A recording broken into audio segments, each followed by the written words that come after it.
What are some scams everybody should be made aware of? If they say it's not a pyramid scheme, it is. If you have to pay to work there, you're a customer, not an employee. Honorsociety.org. I got an email from them and it seemed legit since they had my name and school, but they want $50 to join, and according to them, I was being invited because academic achievements. Bullcrap, I did real bad that semester. Funny thing is, I didn't know it existed until I got an email from them today, and after which I proceeded to Google them and then write the story.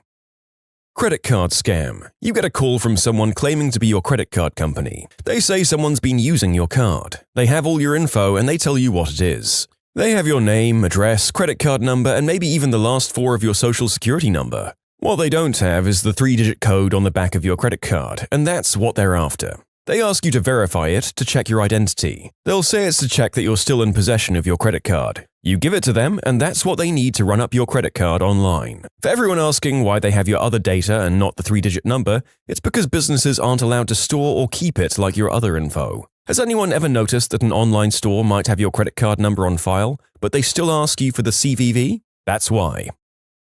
We can't pay much right now, but if this project goes well, there'll be lots more work down the road. I've been in the freelance-ish design business for 14 years and never has more work down the road panned out when the client uses it as a hook to get an upfront discount. Stick to clients who can pay. Imagine if you went into a Subway and instead of offering you a 10th sandwich free after paying for 9, you said, "How about I pay you half price for the first sandwich, and then if I like it, I'll probably buy more sandwiches at full price down the road." A friend of mine just told me his daughter met someone at work and scored a $140K job a year as some project manager. She's currently a part-time cashier. Turns out it's a new social media startup and she won't get paid until after her first year of work. I tried to give some caution without sounding too cynical, but they were so damn excited. The main exception to this being a scam might be performance and acting type work, but even then, you need to be so careful and scope out the person you're working with, their credentials, and who else is on board. The narrator has been with both successful and failed projects before in his line of work. Basically, there's no such thing as too much information. The fake kidnapping and ransom scam that preys on the elderly. Someone called my in-laws-to-be early in the morning one day saying they'd kidnapped their son and his wife, we weren't even married at the time, in Mexico, and we wouldn't be released unless they wired over a crazy amount of money. They heard screaming in the background and a man shouting, "Dad, help me! Help me!" They looked on our Facebook page and saw that they'd checked us in at a Latin restaurant in Thailand where they knew we were, but thought, maybe they went to Mexico. So his parents flipped out and were about to pay before his eldest brother called me in the middle of our Thailand night to prove to them that we were alive. People should ask for answers to personal questions, attempt to contact the supposedly kidnapped, and other steps before falling for these pricks' BS. Usually when someone who contacts your house claiming to be someone from the government agency or Microsoft, it's just a lead up to a scam. Just always ask for some kind of identification, and sometimes Googling the phone number can lead you somewhere. I had a guy with a thick Indian accent call and say he was from Microsoft Tech Support, and he had an alert that claimed I had terrible viruses on my computer. I asked him who he worked for, and he said, Windows Tech Support. He wanted me to go on some website to download a program that would remotely connect him to my computer. The kicker is, the website he sent me to had a warning page that said, "There are scammers using this website to get your info. They're claiming to be from Windows or Microsoft." Your bank will never send people to your house to take your cards from you. I was visiting my grandma's house when she got scammed. Got a call about 9 p.m. from someone claiming to be the police. "Yes, your grandson was in a car accident while driving drunk. He's here at the police station, and this is his phone call. I'll put him on." Her grandson gets on the phone. "Grandma? Sorry, my voice sounds funny. I broke my nose in the wreck. I'm in jail. Can you pay my bail?" Grandma was hysterical. She didn't have the money to pay the bail they were asking for, and she was calling relatives left and right trying to pull some money together to get him out. In a last-ditch effort, she called her grandson's cell phone and he picked up, perfectly fine, wondering why she was calling so late. Needless to say, we called the police, but they couldn't trace the number. Disgusting how they took advantage of an old lady like that. I thought she'd have a heart attack. In short, don't pay anyone's bail unless you know they're in jail.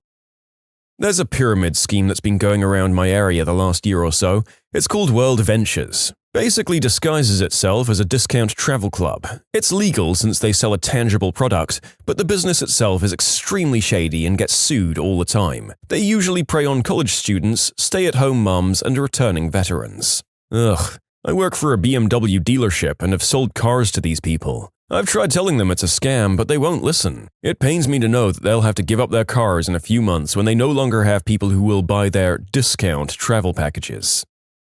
If you ever get stopped by a deaf person trying to sell you a pin for $3, 99% of the time, they're not deaf. One time I was in a Starbucks and a deaf guy walked around once passing out leaflets on how to sign basic letters, and then walked around again asking for money by tapping on you and putting out his hand. When he got to the girl right before me, she started to sign to him fluently, and he just gave her a thumbs up and walked out. My sister used to hang out with a lot of deaf people. I don't think she officially got her interpreter's license, but she was close. She got in the habit of carrying business cards with information about this group that helps getting jobs, plays in bowling leagues together, just generic, "Hey, we're deaf, come hang out with us" kind of group.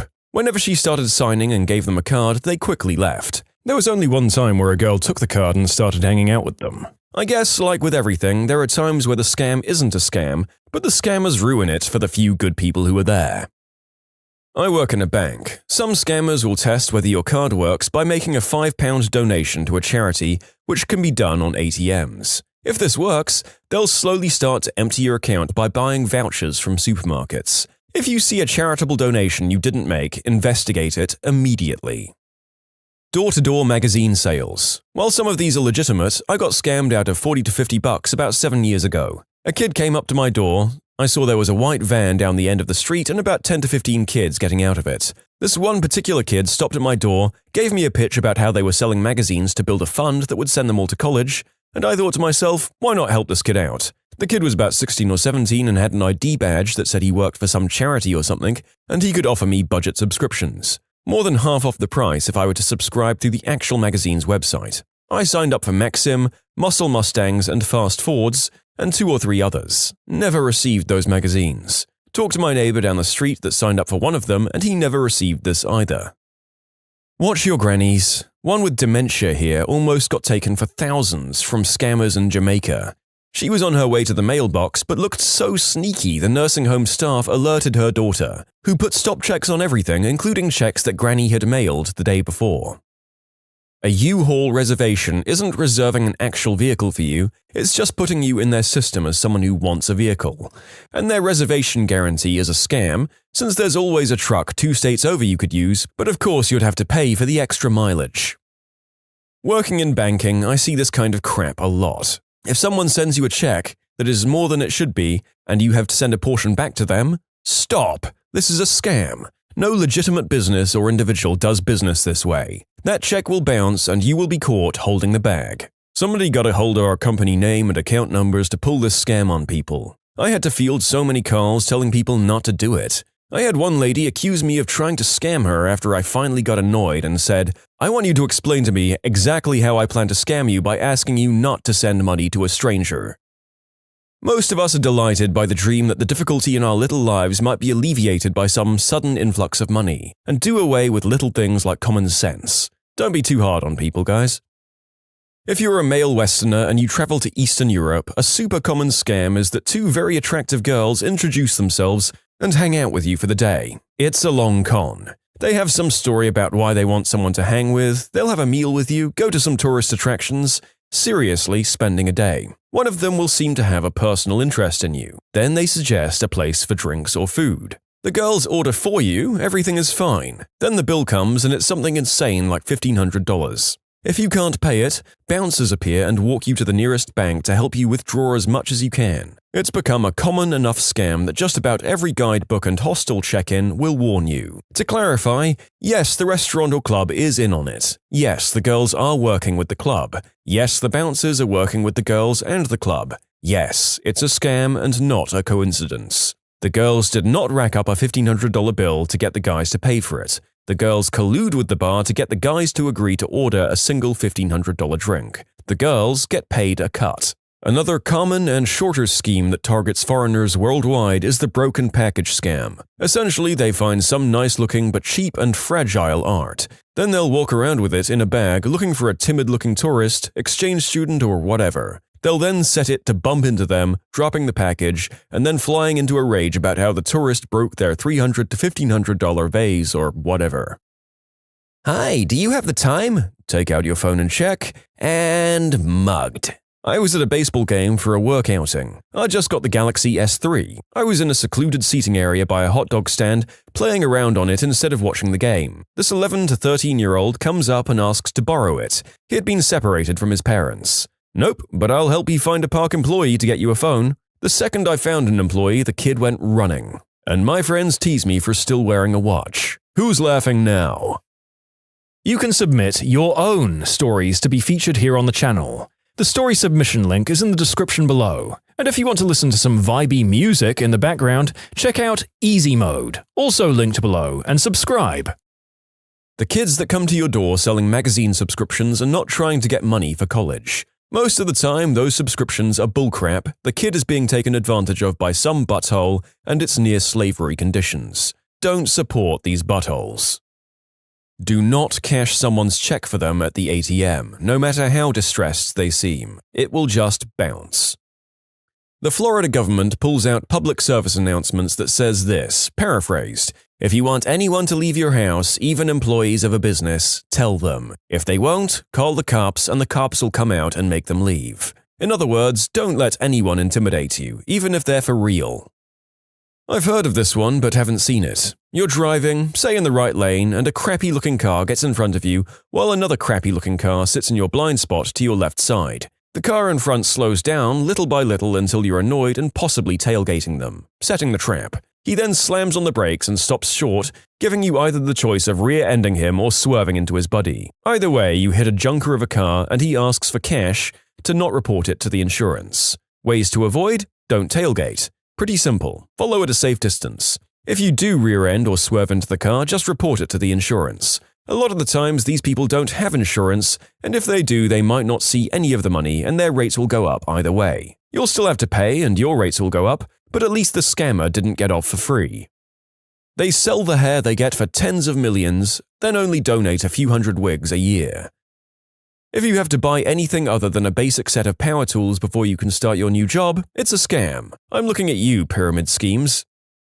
ACN is a huge scam. $500 to join, only move up by getting people to join. You make all your money by bringing in suckers. You make next to nothing from selling their services. They prey on college kids that need quick money. Typical pyramid scheme. The big shots in the company pump all their money into nice cars to sell the illusion of money. A lot of them also drive obviously rented BMWs and Mercedes. They are scum. My mother never met a pyramid scam she didn't love. She tried to get me to sign up for this ACN garbage. She invited me and my brother over for dinner one night and wanted to introduce us to their new friends. We didn't even get more than 10 minutes into our visit and their friends wanted to sit us down and talk to us about a business venture we might be interested in. I stopped the guy about 2 minutes into his sales pitch and was like, "Are you kidding me? You brought us over here to try and sell us on a pyramid scheme?" I left. It actually did some harm to my relationship with my parents for a couple of months.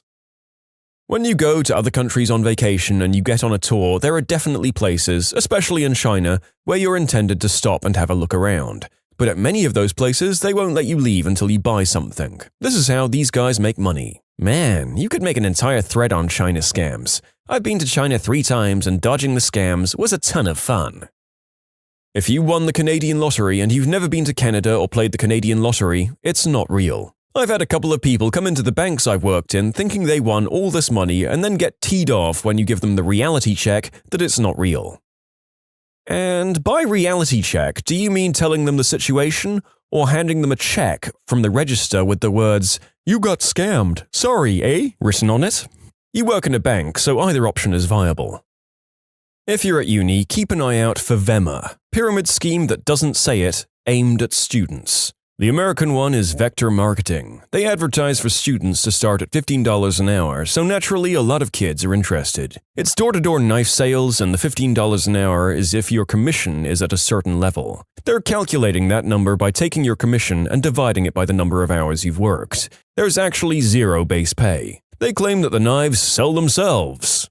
Okay, my roommate in college sat through a 2-hour seminar from these guys. Vemma is in America now, and it's the biggest freaking scam I've ever seen. They're lying to college kids, brainwashing them into thinking that they can actually make money by selling this energy drink, Verve, to other people, so those people can try to sell it. They pitch it as starting your own business and tell them that if they end up moving X amount of product, we'll pay for you to finance your car, in which they give you $400 a month to use on whatever you want, but they pretty much plant the idea in your head that you need to get a Range Rover, Audi, BMW, etc., and have Vemma stickers covering it. But when the person you're flipping products to's business goes under because someone you were selling to can't afford it anymore, or any situation in which your network isn't meeting the quota to be eligible for the monthly stipend, they stop giving you that $400 a month that they've convinced you to use on a high-end car, and you're still responsible for the payments, with no income. I could go on for days, but basically this is a huge problem on college campuses and it doesn't get nearly enough attention. I've said it before and I'll say it again, LifeLock, complete crock of doo-doo. The owner likes to publish his social security number as a marketing gimmick as proof that his service works. It works so well that he's had his identity stolen 13 times. Check your credit card once a year for free. All major bureaus are required by law to offer this at a number of credit card checking websites. Report any discrepancies to the bureaus directly. Do not go to any of the credit report websites that require you to sign up for stuff. That is another complete scam. Don't buy stereo systems from guys in vans. Don't buy anything from guys in vans, unless it's your substance dealer. Not even ice cream? This will ruin my summer. The Polish or hot dog with a 20-ounce drink and one free refill at Costco food court for $1.50. Costco is getting scammed on this deal. I bought my first house last year and I had at least one scam per week coming in the mail for the first couple of months. All of them looked very official, and as a first-time home buyer, they kinda freaked me out. Luckily, Google Foo was strong and I was able to do proper research to prevent me from being screwed. Former retail jewelry clerk here, jewelry has to be one of the biggest rip-offs by far. Jewelry is relatively cheap to make, especially things made with silver. At a store I used to work at, we were selling CZ and sterling silver rings that were purchased for $8 and were marked up to $160, but it was always on sale for 60% off. Then there's those diamond rings that literally have a diamond chip surrounded by a strategically cut piece of silver that gives it the illusion it's a bigger diamond, on sale for only $200. Then there's that white gold bullcrap. There's no such thing as white gold, it's just normal gold covered in rhodium that you have to get replaced every so often. If you like the look of white gold and don't have special allergies, just get silver and save yourself some money. Gold is probably marked up for at least 500% of the amount of what gold and diamonds are actually worth. Probably not as common, but I work in a pharmacy, so here's my 2 cents. Brand name doesn't mean better. There are basically only 3 medications of one class where it matters a bit more that you get brand over generic. They're Synthroid, Calmodin, and the epilepsy medication. It's not even that brand is better, it's just that since those drugs have a very narrow therapeutic range of effect, we want to make sure you stay stable, and generics can vary slightly in potency. Since there's some confusion, there is no issue if you take generics of one of the ones listed here. They're just as effective, just that you don't want to switch back and forth from generic to brand. For any other medication, your body doesn't care if you take generic. There are exceptions if you're allergic to an inactive ingredient, but generally everyone is fine on a generic. There are always exceptions to the rule, of course, but the general rule of thumb is that you're going to be fine on a generic medication. Epileptic here, people always ask me why I don't take generic when I say my pills are expensive. This is why. I would rather pay than have a seizure. The biggest scam most of us will fall for is buying our college textbooks from your university store. Anytime anyone tries to sell you something unsolicited, whether it's in person, by mail, or digitally, just say no. There's no magic deal fairy that's looking out for your best needs, that's going to fall from the sky and conveniently present you with something you want or need. The Who's Who books. I still cringe when I think about my mum falling for this one. They send you an offer to put you in a book as being someone that's worth something. You have to fill out the form they send you, and then send it back to them with $50. And then in about a month, they send you a behemoth-sized book, which is basically just a list of people who've paid to be in said book. My mum has published a few books, so when she first got the offer to be in the Who's Who book, she thought it was a legitimate bit of recognition. We realized it was scammy a few months later when I got the same offer for having received my Bachelor of Arts. Your daughter was not referred to us as someone who might enjoy acting or modeling opportunities. We buy mailing lists. Of course, you'll come out anyway to one of the open call sessions to see what we're all about. We'll tell you we'll call you if your little girl is accepted to compete as a finalist. 100% guarantee she will be. Don't believe the bullcrap about processing applications. Then we just need you to pay us a sponsor fee so she can compete. Of course, if anything comes up and you have to take your daughter out of our pageant, you're screwed because sponsor fees are non-refundable in the fine print. But it's totally worth the steep fee to compete because your daughter is really beautiful. And we're not just saying that, and you could win part of $20,000 and… Okay, maybe I'm a little bit bitter. I guess it isn't technically a scam, but if people were less apt to get blinded by the dollar signs, my company would very likely be out of business, and I don't think I'd be very sad about that. When you're jobless and looking on Craigslist, I know, big red flag right there, but hey, you never know. Always grab post information during the phone call about location and job description and Google the crap out of them. I've been potentially scammed quite a few times. When you subscribe, make sure to hit the bell to turn on notifications. Put the playlist on in the background to finish listening to all the stories, or if you want some vibey music to put on in the background, check out Easy Mode. If you like Am I the Genius, give Am I the Jerk a shot. Everything linked in the description.